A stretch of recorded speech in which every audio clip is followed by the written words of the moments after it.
Albin rubber nursery and new ഗാർഡൻസിലേക്ക് എല്ലാവർക്കും സ്വാഗതം. ഇന്ന് ബഡ്ഡിങ്ങിനെ കുറിച്ചാണ് പറയാൻ പോകുന്നത്. ബഡ് ചെയ്യുന്നത് എങ്ങനെയാണെന്ന്.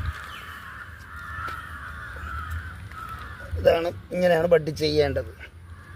റബ്ബർ തൈയുടെ ഒരു സൈഡ് ഒരു ഭാഗം കട്ട് ചെയ്ത് ഇതാണ് ബഡ് കണ്ണ്. ഈ ബഡ് കണ്ണിനെ കറക്റ്റായിട്ട് കട്ട് ചെയ്തെടുക്കുക. നല്ല മൂർച്ചയുള്ള കത്തി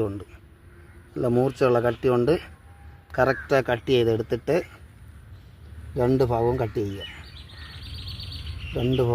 മണ്ണൊന്നും വിടാൻ പാടില്ല. എന്നിട്ട് നല്ല രീതിയിൽ ഒരു വേസ്റ്റ് തുണി കൊണ്ട് തുടയ്ക്കുക. അതിനുശേഷം ഈ പട്ടയെ ഇളക്കിയെടുക്കുക. അതിനുശേഷം നമ്മുടെ ഈ എടുത്ത ബഡ് കണ്ണിൻ്റെ ബഡ് ആ തൈലോട്ട് വെച്ചിട്ട് പ്ലാസ്റ്റിക് കൊണ്ട് വരിഞ്ഞ് കെട്ടുക. വെള്ളം ഒരു തുള്ളി പോലും വെള്ളം അകത്ത് വീഴാൻ പാടുള്ളതല്ല. വെള്ളം വീഴുന്നു കഴിഞ്ഞാൽ ബഡ് പിടിക്കില്ല. പൊടിയോ മണ്ണോ എന്ത് വീണാലും ബഡ് പിടിക്കില്ല. അത്ര ക്ലിയറായിട്ട് വേണം ബഡ് ചെയ്യാനായിട്ട്. വളരെ സൂക്ഷ്മതയോടുകൂടി ചെയ്യാനുള്ളതാണ് ബഡ്ഡിങ്. ഓക്കെ.